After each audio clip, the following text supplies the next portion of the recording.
Mesdames et messieurs, fidèles téléspectateurs, bienvenue à ce flash d'information où les actualités sont dominées par la défense et sécurité où après des affrontements, le FARDC a repoussé hier une tentative du M23 qui visait le contrôle du gouvernement des Kibumba. Les rebelles du M23 ne prendront pas la ville de Goma, a assuré hier le commandant de la force régionale de l'EAC, le général Kenya Jeff Nyanga. Toutefois, a-t-il reconnu, la guerre, dans plusieurs cas, n'a jamais ramené la paix. Il est toujours nécessaire de recourir à la diplomatie. Toujours dans le même chapitre où l'opposant Martin Fayulu a dénoncé hier la politique du président Tshisekedi dans la crise qui secoue l'est du pays. Le candidat malheureux à la dernière présidentielle s'oppose aux négociations censées réunir à partir du 21 novembre prochain de dizaines de groupes armés de l'Est congolais et le gouvernement à Nairobi. Restons toujours chez Martin Fayulu où il accuse Félix Tshisekedi de haute trahison. Le leader de l'ECD estime que le processus de paix de Nairobi ne vise qu'une nouvelle infiltration de l'armée congolaise par le Rwanda et la balkanisation de la République démocratique du Congo. Restons toujours dans la même file d'idées où Martin Fayulu, dans son point de presse, il a demandé au Conseil de sécurité des Nations Unies de mettre fin au mandat de la MONUSCO et de mettre sur pied une autre opération ONU-RDC avec un mandat offensif de rétablissement de la paix et de maintien de l'intégrité territoriale de la République démocratique du Congo. Toujours dans ce même chapitre, en réaction, le secrétaire général de l'UDPS qualifie ses propos d'irresponsables et incohérents. D'après Augustin Kabouya, les allégations de Martin Fayulu sont de nature à démoraliser les troupes engagées pour défendre l'intégrité territoriale. Restons toujours dans la défense et sécurité. La société civile du Nord Kivu s'oppose aux assises de Nairobi. Son président Edgar Matezo estime que le dialogue avec le rebelle encourageait l'infiltration de milices et de rébellions.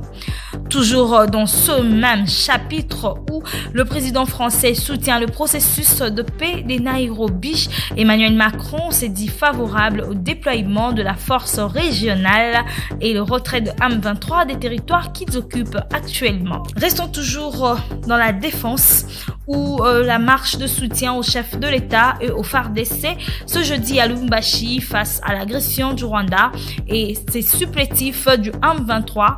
Cette manifestation a aussi pour but de dire non à la balkanisation de la RDC.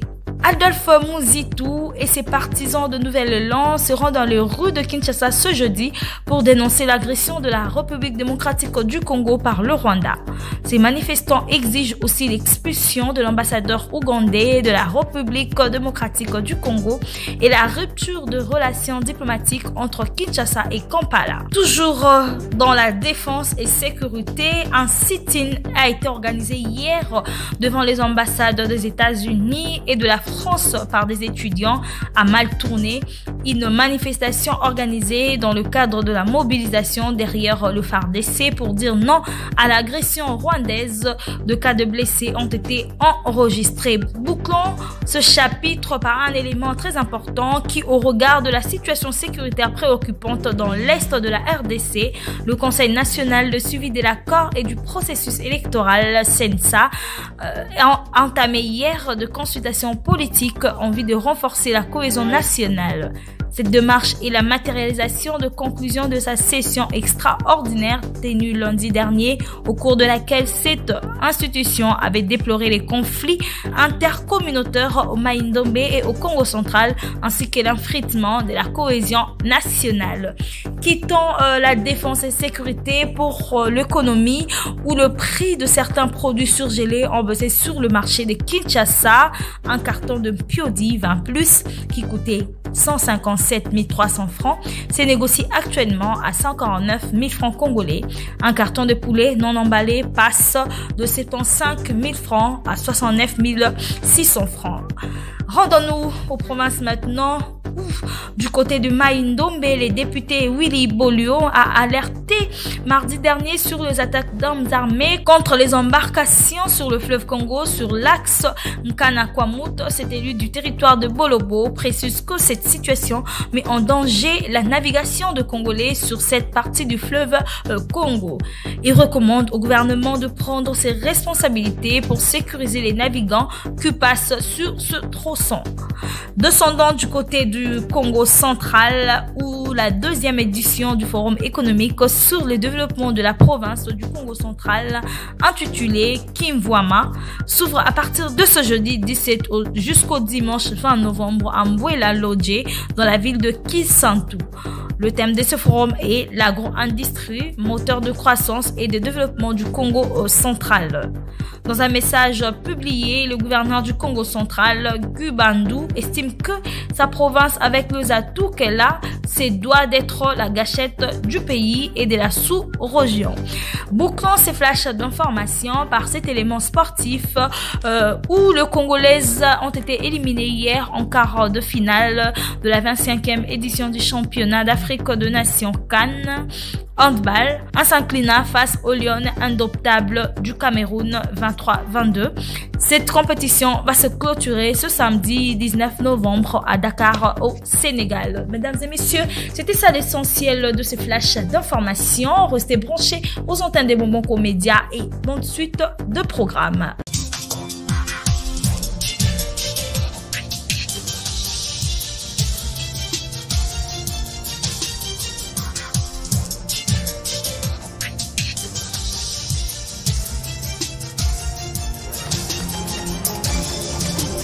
Bienvenue fidèles amis téléspectateurs dans cette revue de presse qui débute par le potentiel qui lance le bal en titrant le FARDC stop net le débordement du 1-23 vers Nyundo.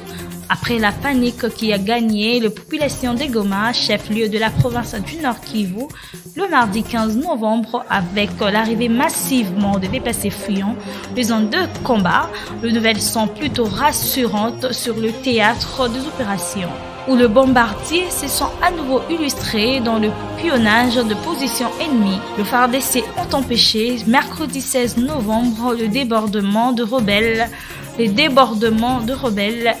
M23 vers la colline Nyundo dans le groupement Biumba. Revenant sur le même dossier, tropique de tempête clame, situation sécuritaire au nord Kivu.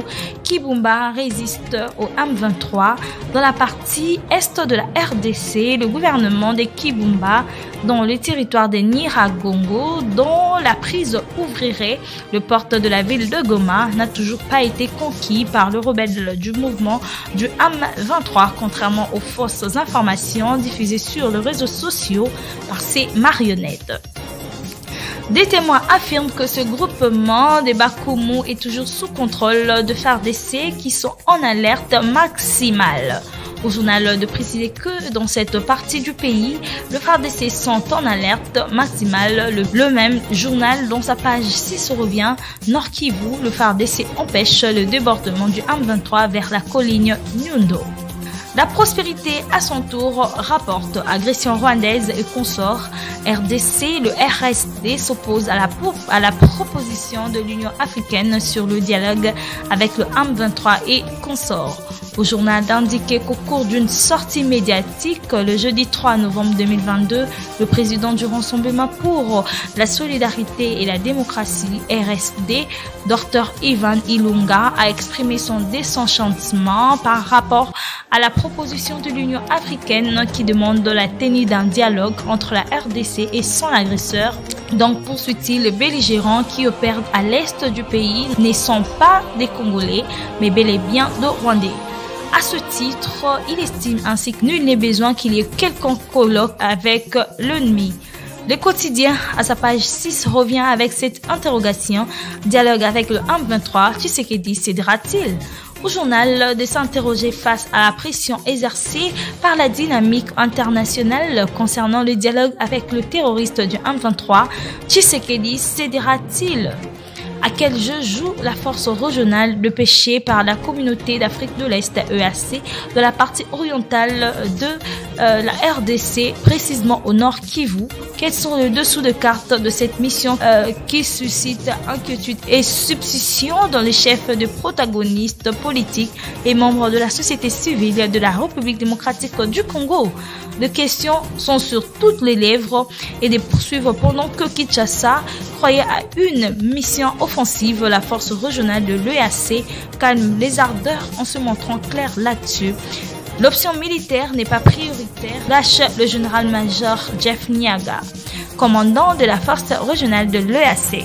Revenons avec Potentiel qui titre en sa page manchette « Agression rwandaise dans l'Est, Nairobi 3 ». Le Rwanda de la réaffirmation de la souveraineté de la RDC. Le Congo aujourd'hui, indique le journal, est plus que jamais debout, comptant sur le fils et fils pour assurer son intégrité territoriale. C'est l'atout majeur dont dispose le chef de l'État, Félix Tshisekedi, dans sa casquette de commandant suprême de FARDC. Ceci poursuit-il pour réaffirmer en tout temps et en tout lieu la souveraineté du pays.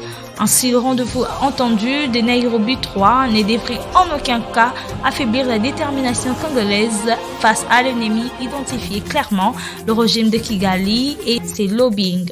De son côté, Forum des As pointe, Martin Fayulu s'oppose au pourparlers de Nairobi gouvernement M23.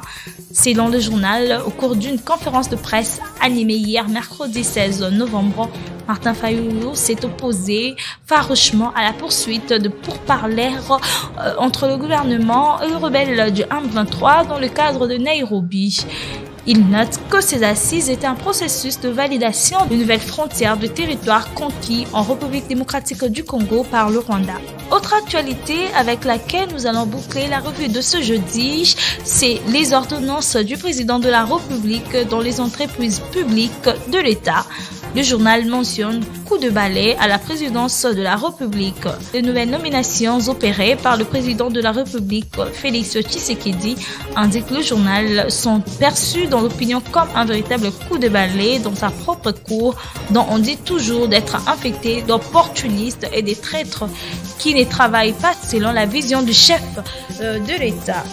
Après l'arrestation suivie de l'emprisonnement de 2 membres de sa cour le week-end dernier, notamment le chef du protocole, et la mise en résidence surveillée de carré présidentiel, il s'agit de Maître Eboma Ablavi, de Marcelin Tilomba et Vidier Chimanga, qui fait l'objet de poursuites judiciaires pour corruption, et de souligner ce coup de balai va se poursuivre selon les sources proches de la présidence, et ce dans le but d'éloigner les indélicats et d'ouvrir les portes aux fidèles des fidèles capables d'intérioriser et de matérialiser la vision du chef de l'État. De même, la percée note Félix Tshisekedi nomme de nouveaux mandataires à la tête de 24 établissements publics.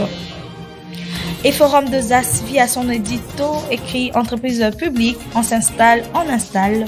Entre 2 nouvelles du franc, les Congolais ont suivi avant-hier de nominations au sein des entreprises, aux établissements et services publics. Les entités 11 incarnées de la fachisphère ont pu apprécier différemment ce partage interne du pouvoir. Une redistribution de cartes synonymes, de grilles de lecture, de rapports de force au sein du pouvoir fachi, un vrai baromètre sur à quelle influence dans la cour qui pèse combien, qui voit le raïs le soir, qui parle à l'oreille du chef. En d'autres termes, qui est près du soleil, qui s'en éloigne. José Nawej pense qu'alors, autant battre le fer pendant qu'il est chaud. Autant tordre le cou à la procrastination, autant pratiquer le carpe diem, cher Horace. Autant en définitive installer après être installé. Quitte à ce qui sait que l'on installe aussi à leur tour. La boucle est ainsi bouclée sous la formule lithotique de Léon Kengo. Dans ces pays, on s'installe, on installe, conclut l'auteur. Mesdames et messieurs, merci de nous avoir suivis dans tous les programmes.